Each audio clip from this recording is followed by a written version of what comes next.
हिमालय की ऊंची ऊंची पर्वत श्रृंखलाओं के साए में उत्तराखंड के गढ़वाल और कुमाऊं अंचल एक दूसरे का हाथ पकड़कर भारत की भौगोलिक सीमा की रक्षा करते हैं। इन दोनों अंचलों के नाम पर भारतीय सेना में 2 रेजिमेंट भी हैं।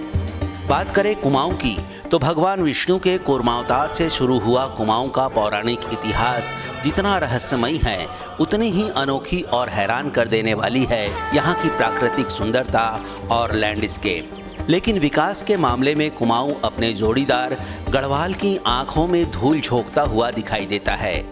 अंग्रेजों के वरद हस्त से कुमाऊं विकास की राह में गढ़वाल से आगे बढ़ गया और फिर यहाँ हुए नामी गिरामी नेताओं ने गढ़वाल को विकास का झुनझुना ही पकड़ाया। पिछले 21 सालों से अस्थायी राजधानी के नाम पर गढ़वाल क्षेत्र के देहरादून में ही सत्ता की बयार बहती तो दिखाई देती है, पर विकास की गाड़ी गढ़वाल से होकर ही कुमाऊं की ओर चली जाती है। इतना होने के बाद भी कुमाऊं को अभी और विकास की दरकार है।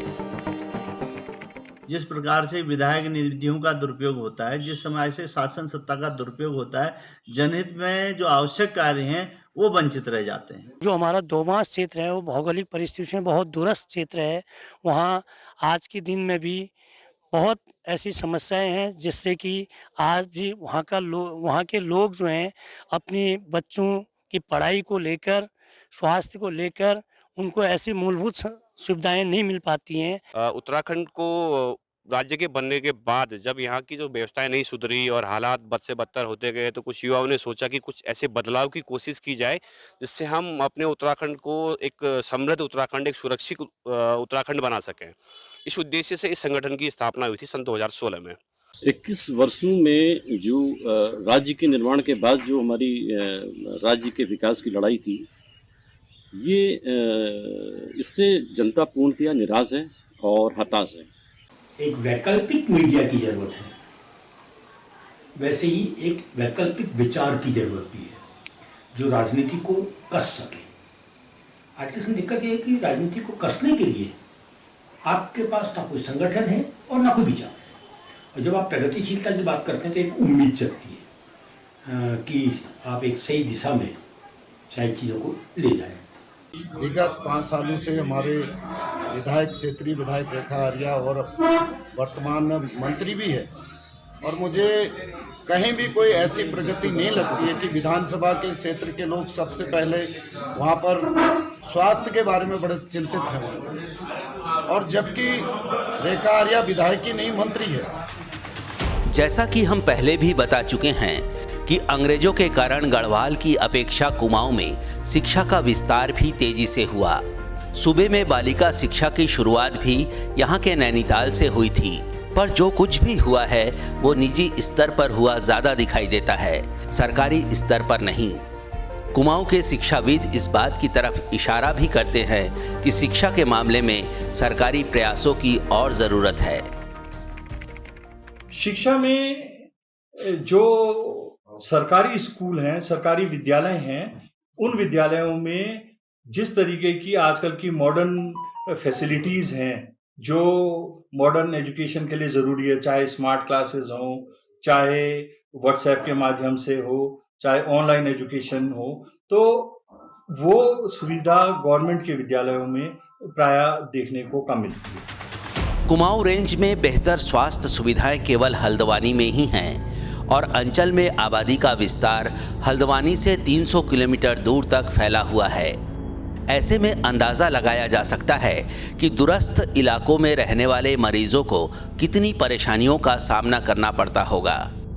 सरकारें दावा करती हैं कि राज्य में डॉक्टरों की संख्या में लगातार इजाफा हो रहा है, लेकिन कुमाऊं के ज़्यादातर जिला अस्पताल, CHC, PHC और हेल्थ सेंटर या तो बिना डॉक्टर्स के चल रहे हैं या फिर डॉक्टरों की भारी कमी है। अस्पताल में फार्मासिस्ट, स्टाफ नर्स और पैरामेडिकल स्टाफ की भी यही स्थिति है। एक अस्पताल मुझे बता दीजिए कि जिसमें फर्स्ट एड, अगर किसी के पैर में थोड़ा कट भी लग रहा है, अगर वहाँ टांके लग रहे हैं, तो उस अस्पताल का नाम मुझे बताइए। अगर वो इस बात को बता दें कि भाई यहाँ अच्छा इलाज हो रहा है, यहाँ पर अल्ट्रासाउंड मशीन है, मैं चुनाव नहीं लड़ूंगा। मैं कई बार जनता को कह रहा हूँ। महिलाएं अगर अस्पतालों में जाती हैं उनका अगर डिलीवरी होने वाले डिलीवरी सड़क पर होती है और डिलीवरी करते करते लोग मर जाते हैं। सारे अस्पताल डिफरल सेंटर हैं। हमारी खुद पत्नी जो एक रात दुर्भाग्य से उसको अस्पताल जाना पड़ा तो लौट के नहीं आई, क्योंकि वहां पर डॉक्टर की जगह बैठा हुआ था एक नकली डॉक्टर जो आरटीआई में आया।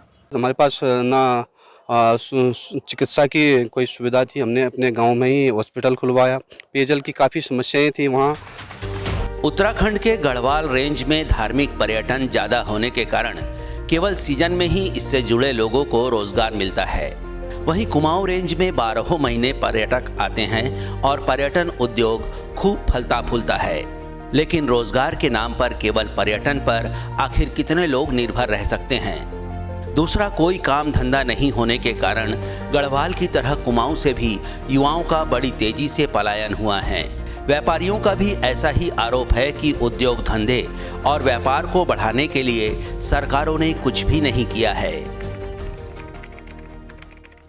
आज भी उत्तराखंड पलायन में, बेरोजगारी में पूरे भारतवर्ष में नंबर 1 पे है। कैलाश जी, जो उत्तराखंड राज्य का गठन हुआ था तो वो इस मूल अवधारणा के साथ हुआ था कि जो पहाड़ के जो इलाके हैं उनका विकास होगा, मगर आज देखा जा रहा है कि जो पहाड़ हैं वो धीरे धीरे सुविधाओं के अभाव में खाली होते जा रहे हैं। तो पलायन की मार सबसे अधिक पहाड़ झेल रहा है। तो इसे किस रूप में देखते हैं और क्या इसके कारण है? इसके नवन जी, इसके सबसे बड़े कारण ये हैं, सबसे बड़ी कारण ये बेरोजगारी है। स्वरोजगार की अपार संभावना है हमारे पास पहाड़ में। वहाँ पर लोगों को उद्योग, कुटीर उद्योग लगाने की अपार संभावना है। तो उस दिशा में मैं लोगों को प्रेरित कर रहा हूँ, आप इस दिशा में चलिए, इस दिशा में आप काम करिए। आप देख सकते हैं बाजार में कोरोना की महामारी के कारण लोगों के दुकानों में ग्राहक देखने को भी नहीं मिलेगा और कोरोना से व्यापारी बहुत परेशान है। और वहीं अगर आप देखेंगे कि सरकार के द्वारा भी कोई ऐसी नीति नहीं बनाई गई जिससे व्यापारियों को लाभ मिल सके। रोजगार पहाड़ में बहुत सारे रोजगार हैं। हमारे यहाँ तो डेयरी का इतना बड़ा रोजगार पैदा किया जा सकता है। हमारे यहाँ डेयरी में पिछली सरकारों ने ध्यान दिया, कोई पिछले सरकार ने कोई भी ध्यान नहीं दिया। हम उस समय भी इस बात के लिए मैं कहता रहा, जो पहाड़ की हमारी ज़मीन बंजर पड़ गई है और तमाम रूखी पड़ गई है, उसमें जब तक कोई विशेष सरकार उस तरफ ध्यान नहीं देगी तो काम होना बड़ा कठिन हो जाएगा। जो हमारी भावी पीढ़ी है वो बेरोजगारी के दलदल में फंसती चली जा रही है और कहीं पर रोजगार के कोई संसाधन नहीं है। जो लोग आज राजनीति में हैं वो लोग कहीं पर भी उत्तराखंड के विकास की बात नहीं करते, आपस की लड़ाई में उलझे रहते हैं। अगर हम पहाड़ की बात करें, हमारे पहाड़ की, तो सबसे बड़ा रोजगार का जो मुख्य स्रोत है वो पर्यटन ही रहा है शुरुआत से। तो पर्यटन को आगे बढ़ाने के लिए सरकार ने प्रयास भी किए हैं, लेकिन समुचित प्रयास ना होने के कारण हमारे जो बेरोजगारी बढ़ती जा रही है। जो टूरिज्म में और बहुत सारे काम होने चाहिए थे। उत्तराखंड में गढ़वाल के मुकाबले कुमाऊं के राजनीतिक क्षितिज में महिलाओं का सितारा हमेशा बुलंद रहा। उस दौर में भी जब ग्रामीण क्षेत्र में ही नहीं, शहरी इलाकों में भी महिलाएं घर परिवार तक ज्यादा सिमटी रहती थीं। कुमाऊं की राजनीति में महिलाओं ने दमदार उपस्थिति दर्ज कराई। राजनीतिक फलक पर उभरी इन महिलाओं ने राजनीति में अपना लोहा मनवाया और विधानसभा की सीढ़ियां चढ़ने में कामयाब हुईं। शिक्षिका से नेता बनी कांग्रेस नेता स्वर्गीय इंदिरा हृदयेश ने तो राजनीति में अपना कद इतना बढ़ाया कि एक समय उनको सरकार में मिनी मुख्यमंत्री तक कहा जाता था। बावजूद उत्तराखंड की राजनीति में जब जब विधानसभा चुनाव की बात आती है तो आधी आबादी उपेक्षित दिखाई देती है, जबकि पंचायत स्तर पर देखें तो इनमें पूरी तरह महिलाओं का दबदबा है। कुमाऊं मंडल के 6 जिलों में ही ब्लॉक प्रमुख के 41 में से 31 पदों पर महिलाएं काबिज हैं, जबकि उत्तराखंड विधानसभा में इनकी उपस्थिति मात्र 7% तक सीमित है। अगर आप वुमेन को एम्पावर करना चाहते हो तो सोशली करिए, मेंटली करिए, हर तरीके से एम्पावर। सिर्फ आरक्षण देने मात्र से कि 40% आरक्षण महिलाओं को दिया जा रहा है और उस 40% में महिलाएं जब खड़ी नहीं होंगी तो आप आरक्षण किसको दे रहे हैं और खड़ी क्यों नहीं हो रही है? पहले तो इसका पता करिए ना कि महिलाएं खड़ी क्यों नहीं हो रही है। मैम, जैसे हमारा शादी से पहले माँ बाप कहीं आने जाने से रोक देते हैं और अब शादी के बाद हस्बैंड रोकते हैं कि वहाँ नहीं जाना है, यहाँ नहीं जाना है। उससे महिलाएं पीछे हो रही हैं, कोई कारोबार नहीं कर पाती हैं अपना। अब हम घर में रहते हैं, पुअर फैमिली से हैं, तो हम भी आगे नहीं बढ़ पा रहे, अपनी आवाज़ नहीं उठा पा रहे। उत्तराखंड में राजनीतिक और सामाजिक तौर पर मुख्य रूप से ब्राह्मणों और ठाकुरों का ही वर्चस्व रहा है। सूबे में अब तक के मुख्यमंत्रियों के हिसाब से देखें तो नारायण दत्त तिवारी, भुवनचंद खंडूड़ी, डॉक्टर रमेश पोखरियाल निशंक, विजय बहुगुणा ब्राह्मण सीएम रहे हैं। वहीं हरीश रावत, भगत सिंह कोश्यारी, तीरथ सिंह रावत, त्रिवेंद्र सिंह रावत और पुष्कर धामी ठाकुर सीएम हैं। एक रिपोर्ट के मुताबिक राज्य में निचली जातियों का जमकर दमन हुआ है। यहाँ तक कि कई मंदिरों में इनके प्रवेश तक पर पाबंदी है। आपको याद होगा कि कुछ साल पहले बीजेपी के राज्यसभा सांसद तरुण विजय ने उत्तराखंड के दलितों को एक मंदिर में प्रवेश कराने की कोशिश की थी, लेकिन उच्च वर्ग के लोगों ने न केवल उन्हें बेइज्जत किया था, बल्कि पत्थरों से मारकर उन्हें लहूलुहान हालत में वहां से भगा दिया था। पिछड़ों और दलितों की आवाज सुनने वाला यहाँ कोई नहीं है। 2017 के बाद की जो 2014 के बाद ही मैं एक चीज़ कहूँगा कि धर्म की राजनीति का बहुत ज़्यादा यहाँ पे बोलबाला हो गया है और आपस में जो है लोगों को लड़ाने की कोशिश की जा रही है और अपना मतलब साधने की राजनीतिक दलों की ये जो परिपाटी है ये बहुत गलत हो रहा है सर।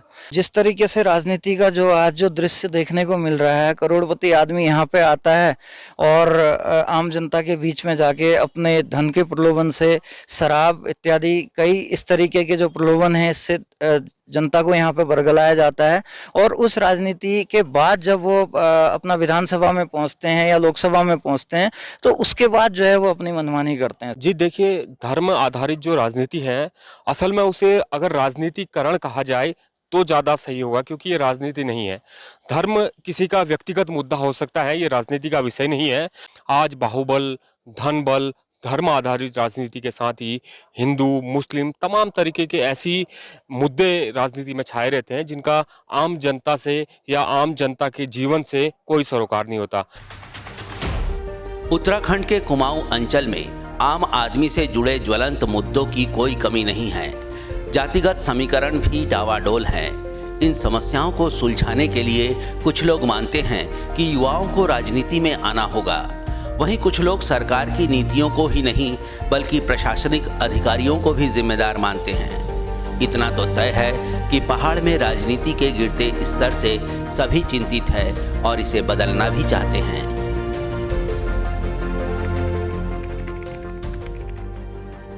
सरकार में दायित्व तो बदलता है, फेज बदलता है, जिम्मेदारी नहीं बदलती है। सरकार ने पूरे जो है मनोयोग से किसान के लिए काम करने का जो है रास्ता प्रशस्त किया है। मैंने अभी आपको बताया कि दुग्ध मूल्य प्रोत्साहन और सचिव प्रोत्साहन जो है सरकार ने दिया, लेकिन जो यहाँ की जो है इकाई है दुग्ध संघ अल्मोड़ा, यहाँ पर जो प्रबंध कमेटी और उसमें जो पदाधिकारी लोग हैं वो लोगों के द्वारा बहुत ज़्यादा जो है किसान की चिंता नहीं हो रही है। युवा इस देश को के फाउंडर हैं। जैसे एक मकान बनता है तो जो रोड़ा जो हम फाउंडिंग में डालते हैं वही एक जो युवा है वो है।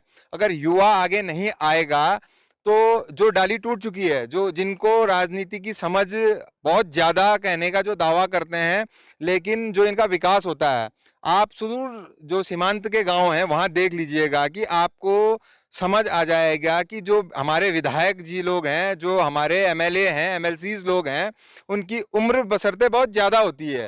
राजनीति में उन लोगों को प्राथमिकता दी जानी चाहिए जो ईमानदार छवि के लोग हों, जो स्वस्थ परंपराओं का पालन करने वाले लोग हों, उनको आगे बढ़ाया जाना चाहिए विभिन्न दलों के द्वारा। जो वर्तमान में राजनीति का स्तर दिन पर दिन गिरते जा रहा है, उससे काफ़ी लोगों को आघात पहुंच रहा है। कुमाऊं अंचल के नैनीताल में 6, अल्मोड़ा में 6, बागेश्वर में 2, पिथौरागढ़ में 4, उधम सिंह नगर में 9 और चंपावत में 2, कुल 29 सीटों पर 14 फरवरी को मतदान होना है। आईपा की टीम ने इन सभी विधानसभा सीटों पर जनचौपालों और निजी साक्षात्कारों के माध्यम से प्रोग्रेसिव पॉलिटिक्स की अलख तो जगा दी है और लोगों से अपील भी की है कि आम लोगों के मुद्दों को ही ध्यान में रखकर अपना वोट जरूर डालें। Bureau report, आईपा।